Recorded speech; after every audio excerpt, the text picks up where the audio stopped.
Unbelievably, quarter four of Historathon is already upon us. It beggars belief how quickly this year's gone. The fact that we're in quarter four already just blows my mind. Really does. Hello everyone, welcome back to my channel Book Time with Elvis with me, Mark, and I hope very much you're doing well. Historathon, of course, has been a year-long event started by the wonderful Vin from Revenant Reads, and has a whole plethora of wonderful co-hosts, of which I count myself lucky to be a part. All information, of course, will be down below. And this time, for the last quarter, we're looking at the year 1820 up to the present day. So that encompasses quite a lot of stuff. And to be honest with you, I have no idea what I'm going to read. But I have managed to cobble together a physical pile of possibilities. Now, there may be a few things that I might that I'm quite curious to read, which I don't have physical copies. I've been listening a lot recently to this wonderful podcast called Empire, hosted by William Dalrymple, who's one of his books will be on the list, and Anita Anand. And it's fantastic. I really recommend you try it out. It's very well done. They have a load of wonderful guests on there, some of whom also have books, I think, on this list. And recently they've been discussing the Crimean War, and that's kind of piqued my interest. So I could possibly add into the mix an ebook, if I get it, of Orlando Figes' The Crimean War, I think, or is it called now Crimea? I think it had a name, it underwent a name change. And also maybe Leo Tolstoy's Sketches from Sevastopol, I think, is something else that might be interesting, because when I get very easily influenced when I listen to something. A lot of my nonfiction reading at the moment has come from listening to either this Empire podcast or the Rest is History podcast, which, as I say, both of them are generally excellent, and I recommend you check them out. Anyway, on to our pile of possibilities, and they are kind of in chronological order, let's say. So the first one I haven't read. I've owned it for years, and I thoroughly enjoyed the TV series they did of it. They did it as a drama, but of course it is based off a real history book, and it's Desperate Romantics, the private lives of the Pre-Raphaelites. So that includes was it Gabriele Dante Rossetti, Christina Rossetti, John Ruskin, William Morris, Millay, and some others, and it was a really fantastic series, which was what prompted me to get the book. I think actually it was a Christmas present around the time. It's in good condition though, because it's got to be close on 20 years old actually, but it's time to read it. So I think this is almost definite to be read during quarter four of Historathon. Infamous bad boy celebrities of the late Victorian era. It starts off in the 1840s though, so it's like, that's why I gave it first, because, the Pre-Raphaelite artists led a bohemian lifestyle which crossed 19th century barriers of class and shockingly bent the rules that govern the roles of the sexes. Extraordinary women were drawn into a circle which included John Ruskin, Dante Gabriele Rossetti, and the group was defined as much by their complex love triangles as their iconic masterpieces. Desperate Romantics brings to life these notorious characters, showing that they are as compelling today as they were in their own time. So yeah, sounds pretty good, right? That should be fun. Okay, next up is actually a book by Empire podcast co-host William Dalrymple. You can see it there, probably a bit of glare. And it is about the last Mughal, the last emperor of the Mughals in India, and his downfall following the India Mutiny of 1857. So I think that should be really interesting.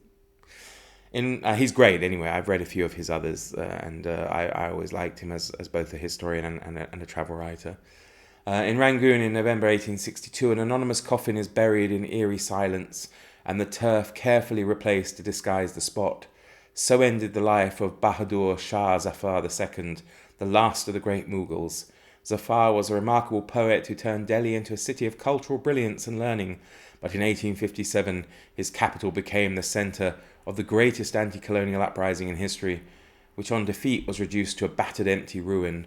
Award-winning historian William Dalrymple has written a powerful masterpiece of narrative history, the first to present the Indian perspective on the Indian Mutiny of 1857, the Rajah's Stalingrad. The Last Mughal has at its heart the story of a doomed Mughal capital, its tragic ruler, and the individuals caught up in one of the bloodiest upheavals in history. There we go. Awesome. Next, I don't know. It's a long book, but it's well over 20 years since I've read it. I'm not even sure this copy will survive a reread, so I may have to get it on ebook, but it is fantastic. So it's definitely a recommendation for this period, should you want to read it, and it's The Scramble for Africa by Thomas Pakenham. And it's all about the Europeans, scramble for colonizing Africa from 1880. In 1880, the continent of Africa was largely unexplored by Europeans. Less than 30 years later, only Liberia and Ethiopia remained unconquered by them. The rest, 10 million square miles with 110 million bewildered new subjects, had been carved up by 5 European powers and one extraordinary individual in the name of commerce, Christianity, civilization and conquest. The Scramble for Africa is the first full-scale study of that extraordinary episode in history. So it's possible, if I have the time, because it is a big book, but certainly it's a recommendation for you if you have interest and want to read it. Keeping on the colonial Africa theme, I thought I might try Michael Asher's Khartoum, The Ultimate Imperial Adventure. Sudan, 1883, and the defeat of the 11,000-strong British Hicks Pasha column at Shai Khan by the Mahdi, God's expected one, sent shockwaves to the Western world. National hero General Gordon was dispatched to evacuate the country, but instead found himself trapped in Khartoum and surrounded by a vast army of dervishes. Gordon's tragic last stand and Wolsey's heroic but futile rescue mission led to the fall of the British government, but the British Empire was not to be deprived of its revenge, and 15 years later, in the arid Nubian dust at Omdurman, it struck back, along with Corporal Jones from Dad's Army. So I don't know, that sounds like kind of, bit of imperial swashbuckling there. And then we move more into the modern era, and a fantastic historian. I've read already this year his History of the Romanovs. I am tempted as well to read, although I haven't got it, I'll have to get it on ebook, Robert K. Massey's Nicholas and Alexandra. That would be good. But I've already read this guy's History of the Romanovs and Catherine the Great and Potemkin. And it would be nice to maybe finish up the year with his fantastic Stalin, the Court of the Red Tsar by Simon Sebag Montefiore, who apparently likes to be known as Sebag rather than Simon, because he was a guest on the Empire podcast and he said so. So that was kind of interesting. And this is a good read. I read it before a few years ago, and I kind of want to read it again because I felt maybe I didn't concentrate as much as I should have done. And there was so much in there, the little details, minutiae of life in Stalin's circle. Yeah, it's really, really quite a fantastic book. So, yeah. So hopefully I'll get to that again. And if I don't again, all these can act as recommendations for you, my wonderful viewers, who may be struggling to find something to read for Historathon. This thrilling biography of Stalin and his entourage transforms our understanding of Stalin as Soviet dictator, Marxist leader, and Russian Tsar. Based on groundbreaking research, Simon Sebag reveals in captivating detail the fear and betrayal, privilege and debauchery, family life, and murderous cruelty of the secret world. So yeah, of this secret world, sorry. It's quite hard to read, actually, the black on the red there. Next up, again, this is a maybe because it's quite big, but it is fantastic, like all his books. So if you're interested in any military history, primarily 20th century though, I don't know if he's done any others, but he's certainly done books on the Korean War, Vietnam War, First World War, Second World War, and all sorts. And that's Max Hastings, Sir Max Hastings. And this is his all-in-one volume of the Second World War, the World at War, 1939 to 1945. All hell let loose. So yeah, I would recommend any of his books if you fancy reading something military during this particular period. So yeah, he's great. Another one which I might not get to because it is a reread, but it's something I would love to read again, and I might try to do it. And this is G.M. Gilbert's Nuremberg Diary. And G.M. Gilbert was the American Army psychiatrist who was assigned to assess and talk to the primary Nazi war criminals who were being held during the period of their trial at Nuremberg. And it's really fascinating, the insights he has and the discussions and conversations he has with these, despicable characters, really. And yeah, again, if I don't get to it, I would actually recommend you try it as well, because it is a really enlightening book, and something that maybe some of these characters come across in a way that you maybe otherwise wouldn't. They seem more human, I suppose, in their situation, if that makes sense. I mean, they're still horrible, by and large horrible people, but they're quite candid generally with him, and you see again that it's kind of hard sometimes to add up the atrocities with the kind of now fairly fragile person or personages who are on trial for their lives, of course, and deservedly so.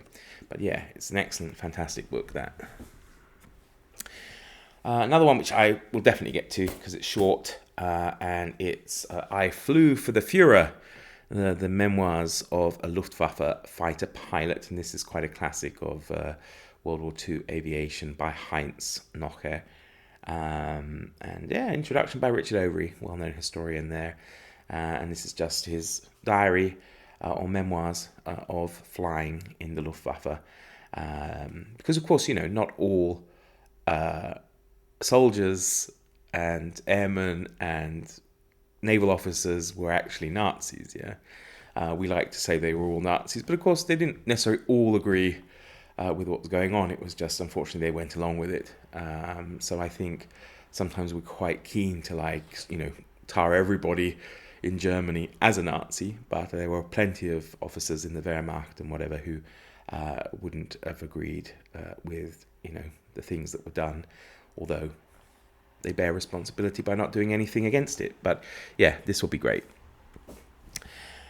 And then we move very much into the modern world, in my neck of the woods here, as I look at Central and Eastern European modern history, starting off with the collapse, the accidental opening of the Berlin Wall. On November 9th, 1989, massive crowds surged towards the Berlin Wall, drawn by an announcement that caught the world by surprise. East Germans could now move freely to the west. The wall, the infamous symbol of a divided Cold War Europe, seemed to be falling. But the opening of the gates was not planned by the East German ruling regime, nor was it the result of a bargain between by either President Ronald Reagan or President George H.W. Bush and Soviet leader Mikhail Gorbachev. It was an accident. In the collapse, prize-winning historian Meli-Elise Sarraute reveals how a perfect storm of decisions made by daring underground revolutionaries, disgruntled Stasi officers, and dictatorial party bosses sparked an unexpected series of events, culminating in the chaotic fall of the wall. With a novelist's eye for character and detail, she brings to vivid life a story that sweeps across Budapest, Prague, Leipzig, and on to the armed checkpoints in Berlin. The collapse offers the definitive account of the night that brought down the Berlin Wall. So yeah, I think that would be really, really interesting. And I'll probably read, because all these books are associated now with Central and Eastern Europe, I'll probably do read these in November, because we've got the Cold War event, Dr. November, going on in November.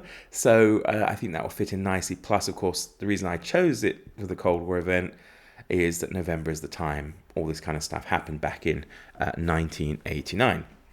And next up, we have Timothy Garton Asher's The Magic Lantern, The Revolution of '89, witnessed in Warsaw, Budapest, Berlin and Prague.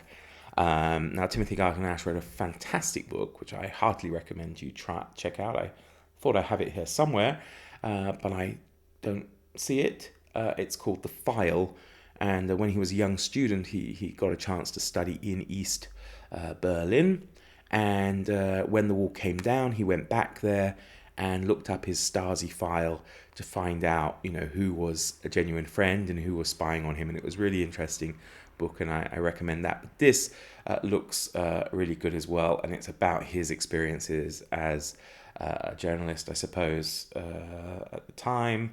And he finds himself basically in all the right places at the right time to cover these earth-shattering events. And the last one is quite a new acquisition and a new book, I think, published this year. And it's Goodbye Eastern Europe, an intimate history of a divided land. And it is pretty much looking at how, it says here, Eastern Europe has gone out of fashion since the fall of the Soviet Union. Ask someone today and they might tell you that Estonia is in the Baltics, or Scandinavia, that Slovakia is in Central Europe, and that Croatia is in the Eastern Adriatic or the Balkans. In fact, Eastern Europe is a place that barely exists at all, except in cultural memory, yet it remains a powerful marker of identity for many with fragmented and wide-ranging history defined by texts, myths, and memories of centuries of hardship and suffering. So I think that would be fantastic. So this is my pile of possibilities. I'm not promising to read all of them, certainly not, and there may be others that I haven't included, but I needed to put out this video because I think I might be among the last to do so, and that would be very poor form as one of the hosts of this event. So everybody, thank you so much for watching.